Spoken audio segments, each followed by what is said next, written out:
তাহলে আমরা শুরু করি ত্রিকোণমিতিক অনুপাত অনুশীলনী 9.1। আমরা 2 থেকে অঙ্কটা শুরু করব। কেন 2 থেকে শুরু করব? কারণ 1 নম্বর অঙ্কটা কেন করছি না? 1 নম্বর অঙ্কটা করতে গেলে আমাদের থিটার কিছু মান জানা লাগে। যখন আমরা 9.2 করব তখন ওইটা করার সময় আমরা 1 নম্বর অঙ্কটা এক ঝলকে সমাধান করে ফেলতে পারবো। তাই আমি যেহেতু এখানে থিটার কিছু মান মুখস্থ রাখা লাগে, জানা লাগে, এই কারণে, আর ওই পার্টটা যেহেতু 9.2-এ, সেই কারণে আমি 1 নম্বর অঙ্কটা স্কিপ করে 2 থেকে শুরু করছি। তাহলে দেখো, সাইন ইকুয়াল 3/4 হলে এই কোণের অন্যান্য ত্রিকোণমিতিক অনুপাত নির্ণয় করো। যারা আমার প্রথম ভিডিও দেখছো তারা হয়তো ত্রিকোণমিতিক অনুপাতগুলো সম্পর্কে জেনে থাকতে পারো, কিন্তু এখন আমরা আরেকবার রিভাইজ করে নিই। ত্রিকোণমিতিক প্রশ্নে কি বলছে? সাইন ইকুয়াল 3/4 হলে এই কোণের, তাহলে এ একটা কি, একটা কোণ, ঠিক আছে। এই কোণের অন্যান্য ত্রিকোণমিতিক অনুপাত বের করো। ত্রিকোণমিতিক অনুপাত কয়টা? ত্রিকোণমিতিক অনুপাত 6টা। কি কি? একটা সাইন থিটা, আরেকটা কস থিটা, আরেকটা কট theta, tan theta, cosec theta, আরেকটা সেক থিটা। আচ্ছা, এইটা কিন্তু অঙ্কের অংশ না, এটা আমি তোমাকে বুঝানোর জন্য লিখছি। আমরা কি শিখছি? আমরা শিখছি যে সাইন থিটা ইকুয়াল লম্ব বাই অতিভুজ, লম্ব বাই অতিভুজ। হ্যাঁ, কস থিটা মানে ভূমি বাই অতিভুজ। কট থিটা মানে কি? কট থিটা মানে ভূমি বাই লম্ব। টেন থিটা মানে কি? লম্ব বাই ভূমি। কোসেক থিটা মানে কি? কোসেক থিটা মানে সাইন থিটার বিপরীত। সাইন থিটার বিপরীত কি? অতিভুজ বাই লম্ব। সেক থিটা, সেক থিটার বিপরীত কি? সেক থিটা বিপরীত কস থিটা। তো কস থিটা মানে ভূমি বাই অতিভুজ, সেক থিটা মানে হবে অতিভুজ বাই ভূমি। তাহলে তোমাকে এখানে দেওয়া আছে সাইন এ, তাহলে তোমাকে বের করতে হবে কি? কস এ, কট এ, টেন এ, কোসেক এ, সেক এ। কেন আমি এ বলছি? কারণ এখানে সাইন এ দেওয়া আছে, থিটা হিসেবে, কোণ হিসেবে এখানে এ দেওয়া আছে, ঠিক আছে। তাহলে আমি এখন যে অনুপাতগুলো বের করতে যাব সেখানে আমি থিটা ব্যবহার করতে পারবো না, সেখানে আমি এ ব্যবহার করতে হবে। কারণ আমাকে প্রশ্নেই এখানে উল্লেখ করে দিছে যে এই কোণের অন্যান্য ত্রিকোণমিতিক অনুপাত নির্ণয় করো, ঠিক আছে। তাহলে এই একটা থেকে আমি এই বাকি 5টা বের করে ফেলবো। তাহলে কিভাবে ফেলবো? তাহলে আমি শুরু করি। তাহলে আমি লিখবো যে প্রথমে দেওয়া আছে কি আছে? দেওয়া আছে সাইন এ ইকুয়াল 3/4। আচ্ছা, এখানে একটু জিনিস বোঝো। সাইন এ মানে কি? সাইন এ মানে লম্ব বাই অতিভুজ। তাহলে এ থ্রি কি? এ থ্রি লম্ব, কারণ আমরা এখানে শিখছি উপরে যেটা থাকে সেটা লম্ব, নিচে যেটা থাকে সেটা অতিভুজ। তাহলে থ্রি লম্ব, আর এই ফোরটা তোমার কি? এই ফোরটা অতিভুজ।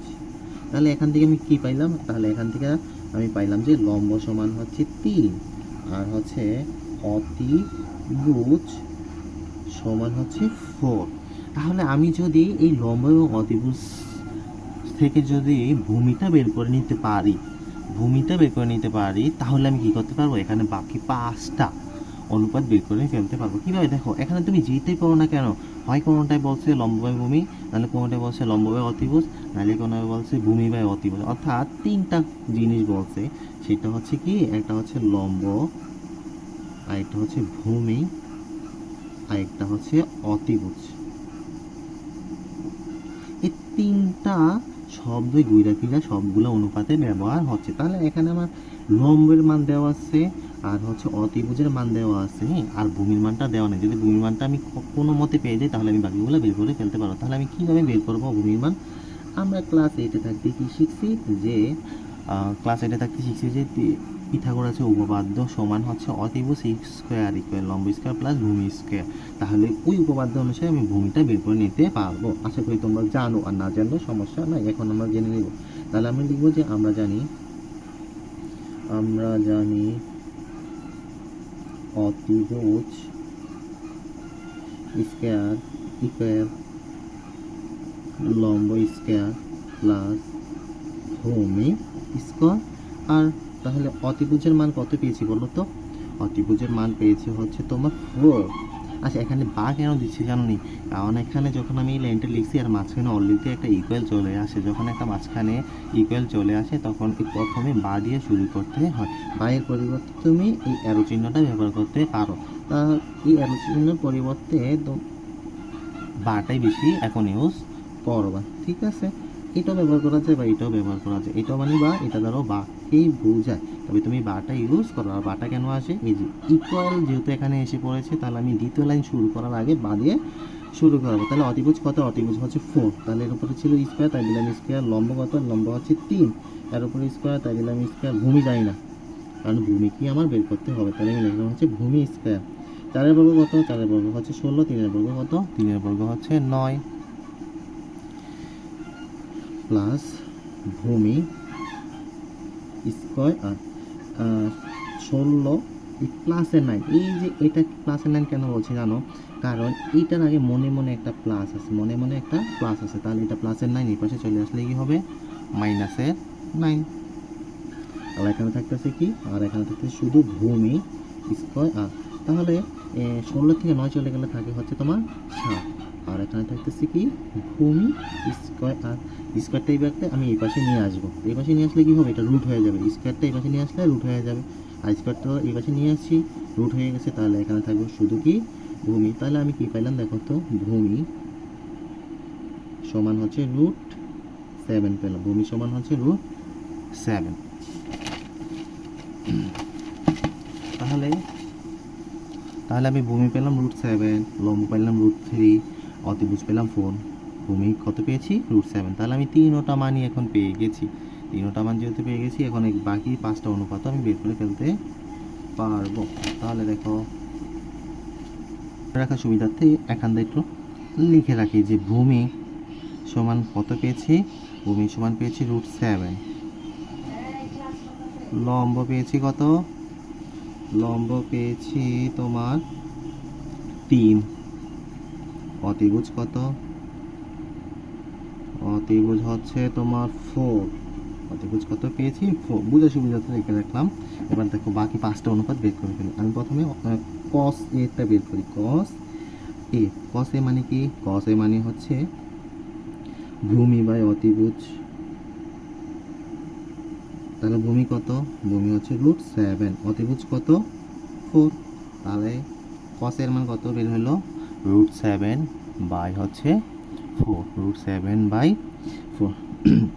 এবার আসো, এবার 10a এর অনুপাতটা বের করি। 10a মানে কি? 10a মানে হচ্ছে লম্ব বাই ভূমি, লম্ব বাই ভূমি। এটা লম্ব কত? লম্ব হচ্ছে 3, তার উপরে বসাবো 3। ভূমি কত? ভূমি হচ্ছে √7, তাহলে এখানে বসাবো √7। তাহলে 10 থিটার অনুপাতও বের হয়ে গেল। দেখছো কত সহজ না? এবার বাকি আর যে কয়টা আছে সেগুলোটা বের করে ফেলবো। তাহলে কট আসো, কট এ মানে হচ্ছে 10 থিটা বিপরীত। 10 থিটা মানে কি? লম্ব বাই ভূমি। কট থিটা মানে হবে ভূমি বাই লম্ব। তা কট থিটা ভূমি বাই লম্ব। তা ভূমি কত? ভূমি হচ্ছে √7, আর লম্ব কত? লম্ব হচ্ছে 3। তারপরে আসো সেক, কোসেক এর মান বের করবো। কোসেক এর মানে হচ্ছে তোমার অতিভুজ বাই